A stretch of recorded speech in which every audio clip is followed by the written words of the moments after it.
Hello, class. I've prepared a brief presentation for you on our first 7 presidents, from George Washington to Andrew Jackson. We're going to look briefly at each one of these presidents and see what kind of constitutional milestones there were that will really help us determine who was right, Jefferson or Hamilton, in their view of the Constitution. Now, just to remember, there are really 2 ways to look at the Constitution once it is drafted. One way is to see that the vagueness of the Constitution allows for the document to change and grow over time. In other words, that the document should be read broadly. This was Hamilton's view, and it becomes the foundation of the Federalist Party. The other way to view the Constitution would be the Jeffersonian view, which is that the document must be read strictly in order to protect the rights of people and the states, and to prevent the national government from gaining too much power. This was the foundation of the Democratic-Republican Party founded by Jefferson. So it's important for us as we look through these first 7 presidents to identify what were the key constitutional milestones. So let's look at the first 5 presidents and start there. Looking at Washington, Adams, and Jefferson, the first 3 presidents, we see a number of significant constitutional milestones, not only because they were there first, but also because they're dealing very early on with some very difficult questions about how the Constitution should be viewed. We'll also take a look at James Madison and James Monroe, who will follow the first 3 presidents and carry on their early precedents. So starting with Washington, there are really 3 key things that we have to consider: the Cabinet, the Bank of the United States, and Washington's farewell address. So let's start with George Washington. George Washington, as the commander of the Continental Army, was the most well-known American upon the institution of the Constitution. So when the first president was to be chosen in 1789, it was pretty clear who that first president was going to be. But you should also remember that the framers of the Constitution weren't really very specific in the powers granted to the president. The only powers granted the president were very limited, and the idea was that the president's job would simply be to carry out the laws passed by Congress, and more importantly, be sort of a ceremonial figurehead for the United States. When Washington comes into office, it becomes very clear early on that not one person can execute the laws. So in order to carry out his constitutional responsibility as the executive, he needs to hire some people to help him. And he does that by selecting 4 individuals that will help him carry out the laws. This is our first example of a president doing something that was extra constitutional. And what I mean by this is that there is no clear provision in the Constitution for who should be hired to help the president. Nowhere in the Constitution does it mention a Secretary of State, a Secretary of Treasury, an Attorney General, or a Secretary of War. And Washington creates all 4 of these positions. So the cabinet, so named because Washington met in a very small room in the executive mansion in Philadelphia, that becomes known as small as a cabinet, and that word has stuck ever since. He meets with this cabinet to help him execute the laws, but it's very questionable from the very beginning as to whether or not this is even constitutional. Within that cabinet, you end up with this conflict between Hamilton and Jefferson that we've already talked about. And this question about the Bank of the United States will really be our next example of a constitutional milestone. It is very clear that the Constitution does not call for Congress to have the power to make a bank. But Hamilton, seeing it as a necessity to get the country on its feet financially, pushes for it and actually succeeds in getting it passed by using the necessary and proper clause. It's important to note that Washington sides with Hamilton in this debate. He disagrees with Jefferson, sides with Hamilton, and signs the bank into law. But it's also important to note that Jefferson was technically correct. Nowhere in the Constitution does it allow for a bank. Therefore, given the 10th Amendment, that power should be reserved to the states and the people.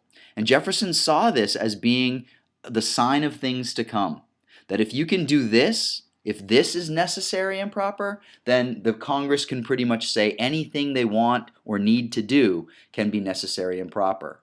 And if that's the case, then the national government has unlimited power.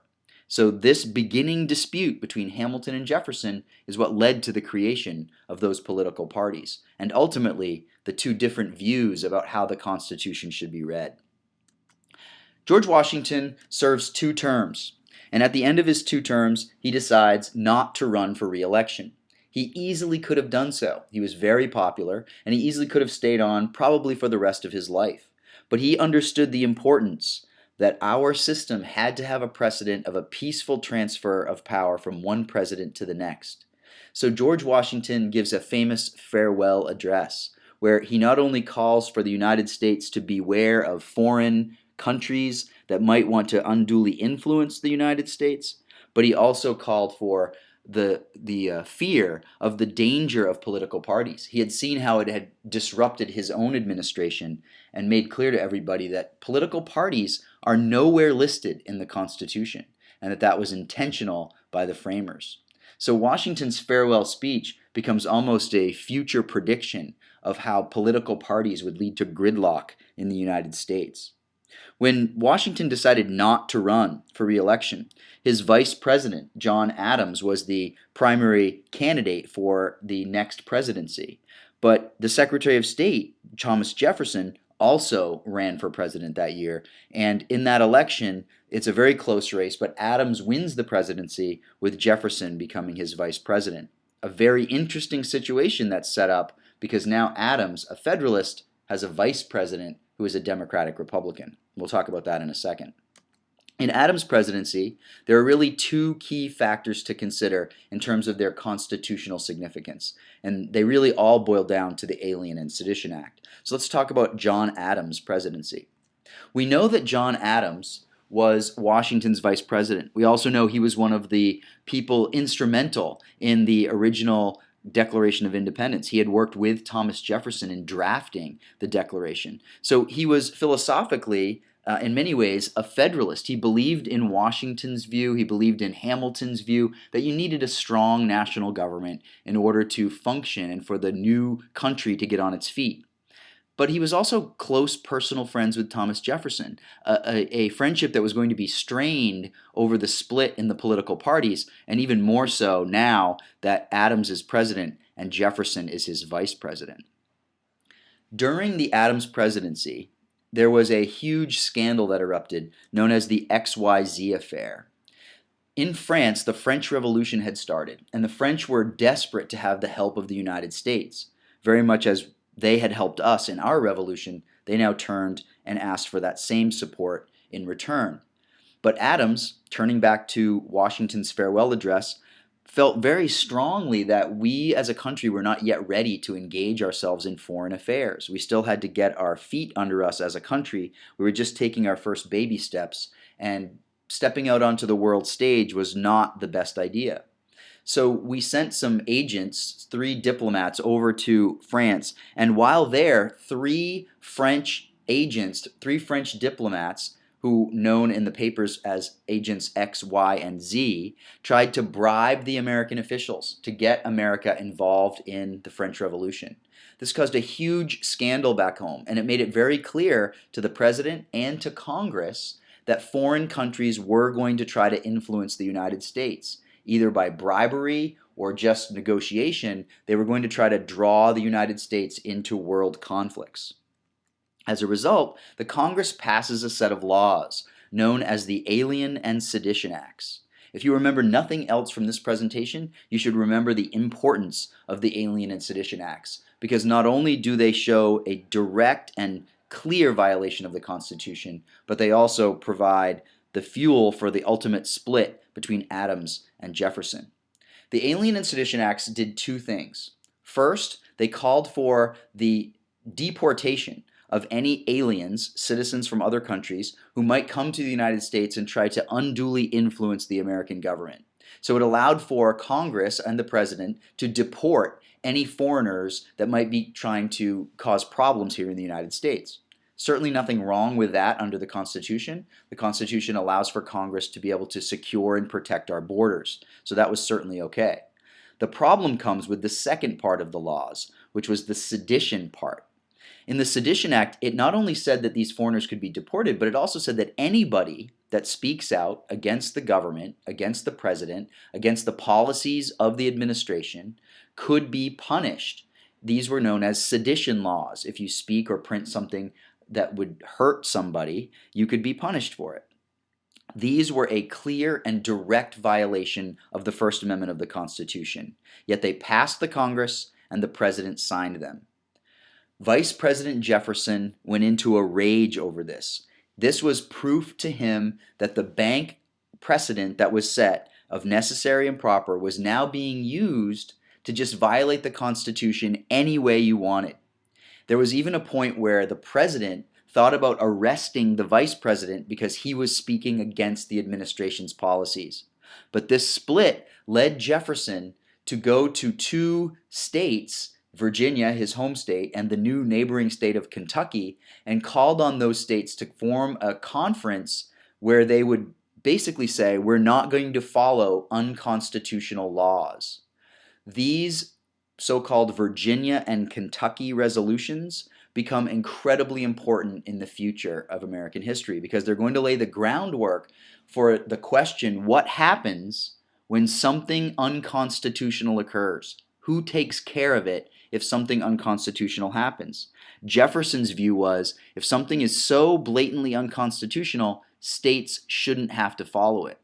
There were others, though, who felt if we do what Jefferson says, if we actually follow the Virginia and Kentucky resolutions, then we're going right back where we were with the Articles of Confederation.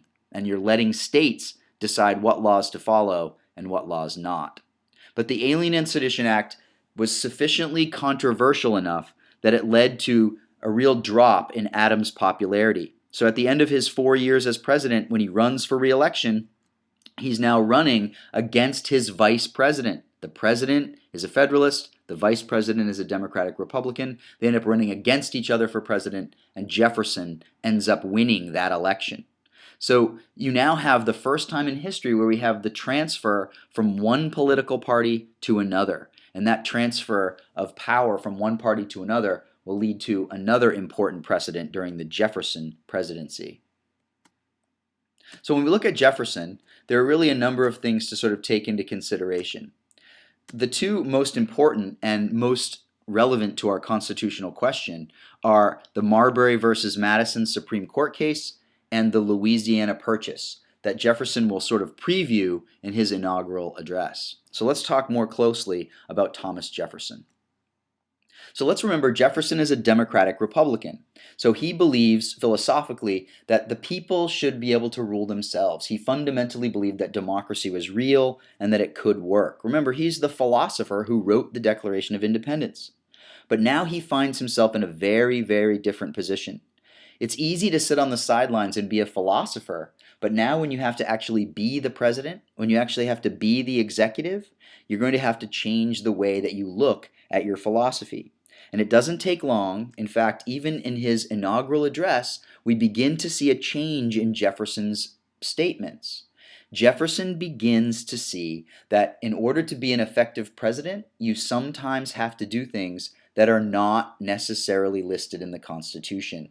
So ironically, the man who says we have to read the Constitution strictly, when he becomes president, begins to read it broadly. And this becomes known as the era of good feelings in American politics. Because when Jefferson, who's a Democratic Republican, essentially begins to do things that were very Federalist in their approach, you really don't have a need for political parties anymore. So Jefferson ushers in this period which will carry forward for the next 3 presidents where there's only one political party. The Federalist Party essentially goes away because the Democratic Republicans have, for all intents and purposes, become Federalists. And they're all reading the Constitution broadly now. The best example of Jefferson reading the Constitution broadly would be the purchase of the Louisiana Territory. During the Adams and early Jefferson presidencies, the French Revolution had been going on, as I mentioned earlier, and now Napoleon has taken control of France. And Napoleon, looking for money to fuel his conquests of Europe, decides to sell all the French territories in North America, an enormous amount of land all to the west of the Appalachian Mountains.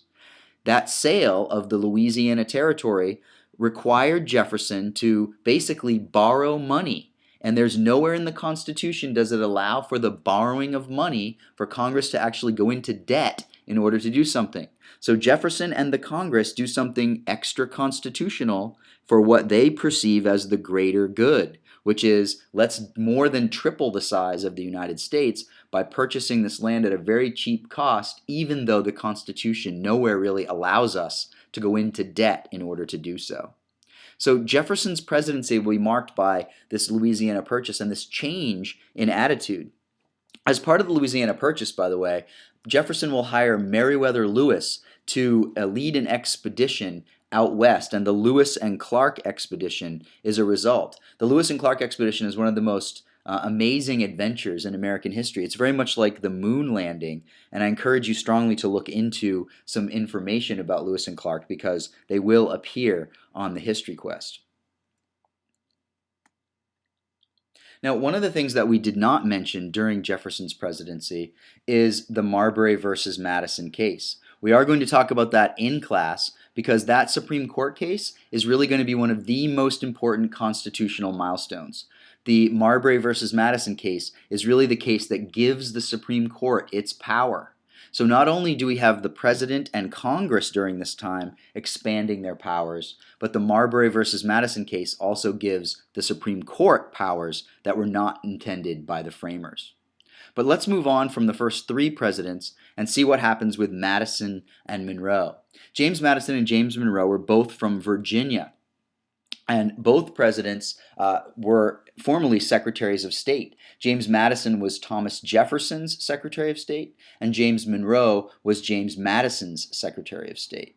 So if we look at our first five presidents, it's really interesting to note that four of the five first presidents were from Virginia, the other from Massachusetts. And if you think about the states that really led the rebellion in the Revolution, it was Boston, obviously Massachusetts, and then Virginia, with Washington leading the way.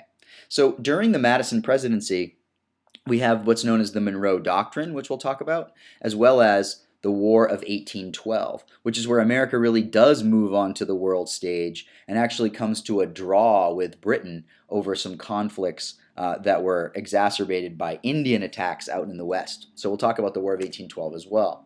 So when we think about Madison and Monroe, it's important to understand something about these men. Both were very close personal friends of Thomas Jefferson and strongly believed in Jefferson's philosophical views about the government, even though Madison had been one of the framers of the Constitution and also one of the authors of the Federalist Papers. He then later came to see Jefferson's view as being important when he worked with him during the Jefferson administration. But let's remember that during Jefferson's presidency, both of these men sort of shifted their beliefs toward seeing the need to read into the Constitution and give the president more power. When you are president, you see the need for the power. And when you're not there, when you're not sitting in the office, it's easy to sit back and say that the president's powers should be limited to just what's in the Constitution. When Madison was president, Monroe was his Secretary of State. And the U.S. begins to step out onto the world stage by basically telling the countries of Europe that this half of the world, that this hemisphere, North and South America, really is America's backyard, and that the European countries should stay out of it. This is known as the Monroe Doctrine because James Monroe, as Secretary of State for Madison, drafted the document. And the Monroe Doctrine will be very important in the future of American history because it'll be the first time that America has sort of said to foreign countries to stay out of America's business, to stay out of our half of the world. And it's our first sort of public statement on the world stage that we're going to be a world power to contend with. We see that go into effect in the War of 1812. Now, the War of 1812 is often known as the Forgotten American War, and the reason is that it was a fairly inconsequential event in that no one really wins the War of 1812. You could make an argument that the U.S. wins the war because we don't lose, but ultimately it's a draw really with the British. Now, we'd been sort of in an ongoing conflict with the British ever since the American Revolution. But now that the French Revolution has happened and we have French ships and British ships trying to take control of American vessels who are at sea, it really turned into a matter of pride for the American government to say, you foreign countries, you need to stop messing with American ships. Meanwhile, the British had been encouraging Native Americans out in the western territories of the United States to attack new expanded settlements out in Indiana territory and Illinois territory and out beyond Tennessee. A lot of Indian attacks that were happening out there in the frontier. So the War of 1812 is really sparked by this need for America to control its trade with these foreign countries and make sure that our ships weren't attacked by other countries, specifically the British, and to make sure that the Indian attacks in the West would not stand. So the War of 1812, which ultimately leads to the British actually attacking Washington, D.C. at one point, and you can see in this image the Star-Spangled Banner. We know that they sailed into Baltimore Harbor and tried to destroy Baltimore. They fired on Fort McHenry, and the flag that still flew the next morning inspired Francis Scott Key to write the Star-Spangled Banner. We know that they also sailed up the Potomac and burned Washington. They actually burned the president's house at one point, and James Madison and his wife had to actually flee the building. There's a famous story of Dolly Madison, the First Lady, hiding a portrait of George Washington under her skirt to escape the White House and make sure that nothing permanently was destroyed.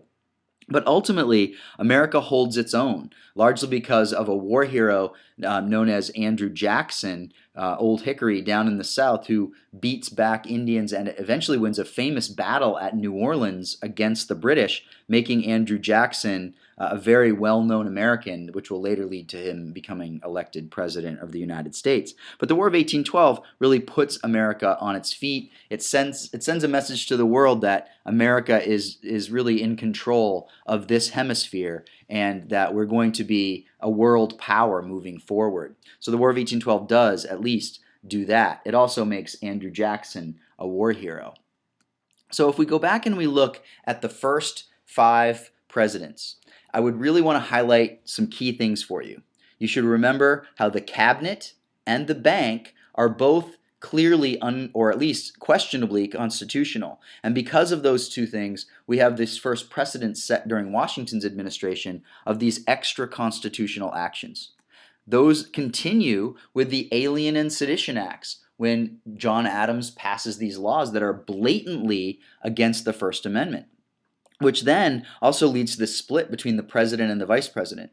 Just a side note about the election of 1800, I think it's important to note that it's at that point that people realized that the way the Constitution was written under the selection of the president wasn't going to work. So they pass a new amendment, the 12th Amendment to the Constitution, which changes the way the president is elected. So now you have the president and vice president from the same political party running against another presidential candidate and vice presidential candidate from another party. So no more can you have the president of one party and the vice president of another elected during the same election. Again, it was a clear example of how the Constitution didn't really work in reality as it was written on paper. We know that Jefferson, in purchasing Louisiana, changes his view of the Constitution and actually begins to read it broadly, something that will be carried on by both Madison and Monroe, ultimately through the War of 1812. So these first 5 presidents are really important to note. So we really only have 2 left, two more presidents that we need to talk about in this presentation, and that's John Quincy Adams and Andrew Jackson. Now, John Quincy Adams was James Monroe's Secretary of State. So there was a tradition starting to build where secretaries of states would become the next president. We today sort of look at the vice presidency as that position, but back in these times, the Secretary of State was sort of the stepping stone to the presidency. So John Quincy Adams, who was the son of the second president, John Adams, was the heir apparent to be the next president. And in the election of 1824, something very interesting happens. We end up in the election of 1824 with something that historically becomes known as the corrupt bargain. And this bargain is a result of what happens in the Electoral College of the 1824 election. Now take a look, you got 4 candidates here. You've got Jackson, Andrew Jackson, the war hero from the War of 1812. He was from Tennessee. You can see Tennessee there with 11 electoral votes. He's going to go against John Quincy Adams, the Secretary of State, who you can see here in the orange states had also a number of electoral votes. He was from Massachusetts with 15 electoral votes. And then you have 2 other candidates, a Southerner named William Crawford, who was from Georgia. You can see his state there in green with 9 electoral votes. And Henry Clay from Kentucky, you can see it there in yellow with 14 electoral votes. So in a sense, we have 4 candidates running for president. We have a northerner in John Quincy Adams, we have a southerner in William Crawford, and we have 2 westerners. We have Henry Clay and Andrew Jackson. So what happens in this election, because we have 4 candidates, nobody wins a majority of electoral votes. And we know under the Constitution that you must have a majority of electoral votes to win the presidency. That doesn't mean you have to have the most electoral votes. It means you have to have more than half of the electoral votes cast. In this case, nobody does. But you can see Jackson won the most states and the most electoral votes. He also won the most popular votes. But because he didn't win a majority in the Electoral College, this question had to be settled by the House of Representatives. Now, it just so happened that the Speaker of the House of Representatives was Henry Clay, the guy in yellow here. So Henry Clay is the Speaker of the House and ultimately should be the one that gets to decide who wins the presidency. But under the Constitution, it calls for the top 2 electoral vote winners to go to the House of Representatives, which means Clay wasn't eligible. Even though he's the Speaker of the House and he can sort of shift the votes where he wants them, he was not eligible to sort of be the one chosen finally. So it comes down to Jackson versus John Quincy Adams. Now remember, Jackson is the winner of the popular vote and has the most electoral votes. But he's from Tennessee. Never had a president been elected from a state other than Massachusetts or Virginia, nor had any president ever been elected who didn't graduate from high school. Jackson never even went to school. So even though he'd been a successful general in the War of 1812 and had served in Congress from Tennessee, he had not the formal education of an elite that the other candidates thought was required. And as a result, the Speaker, Clay, shifts all the votes in the House towards John Quincy Adams, and John Quincy Adams is elected President of the United States. So in 1824, we have what's remembered as the corrupt bargain, because who do you think John Quincy Adams then nominated to be his Secretary of State? He chose Henry Clay, the very man who had shifted the votes toward him as Speaker of the House of Representatives. So for 4 years, Jackson will campaign around the country saying that the political system in America is corrupt and that democracy doesn't really exist. And he'll create his own new political party, the Democratic Party, which will argue that we really need to follow the original ideals of the Constitution, the original ideals of democracy. So here we can see John Quincy Adams, who becomes the 6th President of the United States, and then in the election of 1828, when Jackson comes back and beats Quincy Adams easily, becoming the 7th president and our first president from the Democratic Party. So when we think about Jackson, the last thing we're going to talk about is whether or not Jackson really does become this man of the people that he promised he would be. And I think it's important as we consider in this history quest how that all plays out. We're going to look at some of the key things that Jackson does. So I would start looking up some information on the nullification crisis, on the Trail of Tears, and on the bank veto. All 3 of these things were important to the Jackson presidency. But we should also note that Jackson's vice president, John C. Calhoun, will be an important factor in what leads up to what will become this conflict between the North and the South, ultimately leading to the Civil War. I hope this has been helpful. We'll talk more about it in class, and have a good day.